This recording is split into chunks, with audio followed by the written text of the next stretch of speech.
Do you have any extra kind of feeling in this week, I suppose, particularly given the manner in which it all unfolded in Melbourne? It's funny you say that. Look, for us as players, us as a team, these games are always the games we want to play, and it doesn't matter what the results have been previously. Playing at home against Aussie in the Rugby Championship, Bledisloe Cup game, awesome. They're the challenges you want to be part of. What sort of response do you expect from the Wallabies then this week, I suppose, given those things we talked about and the manner in which it all ended last week? Yeah, they're obviously going to be bitterly disappointed, as any team would be. So they're going to come out and put their best game out in front of us. So that's what we want. We want to play against the best teams, and they're going to bring the best as they always do. They never seem to lie down. They always come with the attitude of playing, and I think we saw that last week with their never say die attitude when they came back from a lot of points down. Do you think the Wallabies boomerang disrespects the haka? No, not at all. I think they're obviously doing something that they want to do, show that they're together as a country, and everyone knows that the boomerang comes from Australia, so for them that's cool. Do you think there's anything in that little spat Dave Reddy revealed the other day? No, not at all. Like, obviously on the field everyone's pretty fired up, want to get stuck into each other.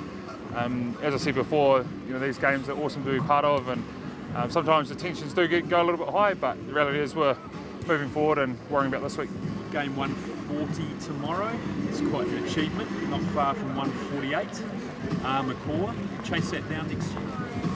I just got to deal with the week in front, which is what I'm trying to do this week. I think if you start counting tests, you get yourself into trouble. So for myself and for everyone in the whole squad, we know that we're just got to perform this week and then deal with the week after. I know that's pretty much an old cliche, but it definitely comes true at the moment. I know there's no tests here next year because of the Women's Football World Cup. So is this going to be your last test on Eden Park? I didn't know there was no test here, so you're obviously in the loop more than I am. Can't say I've thought about it at all.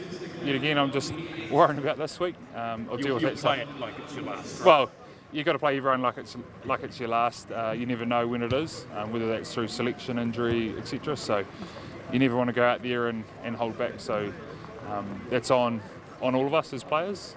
You want to go out and put your best foot forward, and it always starts with effort. So that's what I'm going to try to do tomorrow. As you mentioned before, you've still got a heck of a lot to play for. Is consistency high on that list? Yeah, big time.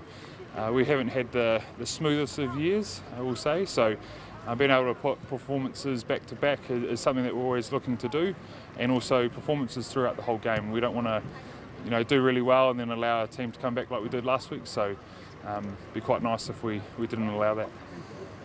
The Dave Reddy comments in that, is that just kind of par for the course in a Bledisloe week as far as you're concerned?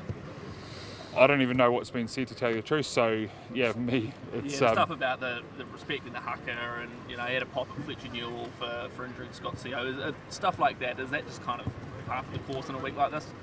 Honestly, this is the first time I've heard it, so I'm not going to probably make a comment on it if I haven't looked at it and understood it too much. But I just think that's the way it is. We play a physical sport, and at times people probably do go a little bit far, but that's something that you've got to understand. You want to be a good bloke on the field and a good bloke off the field, and the easiest way to do that is play hard and play fair. Sam, can you just confirm, as regards to the haka, that when a team stands up to it, when a team accepts the challenge and walks towards it, you don't take any offence in that, right?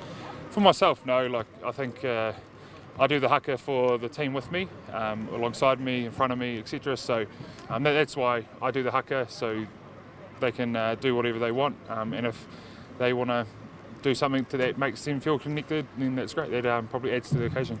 63rd test with Brodie, equalling Bucky's and Victor Matfield from memory. How special is that? Yet again, your stats are better than mine, and you're up with all the latest things. Yeah, Guz and I played a lot of rugby together, know each other pretty well now, and you never want to take one for granted, but really nice to be out there tomorrow night with a guy that I've played a heap of rugby with. And been through a lot together, right? Yeah, so it's nice just to know, right, he'll go about his work, I'll go about mine, and hopefully we can help the team in that way. As captain, will the title implications in the Rugby Championship be in the back of your mind at all? No, not really. I think you could fall into that trap pretty quick. You've got to go out there and deal with what's in front, and we've got to play Australia at home in a massive game, and then as the game unfolds, I'm sure there'll be some messages coming down if we need that. If we don't, there won't be.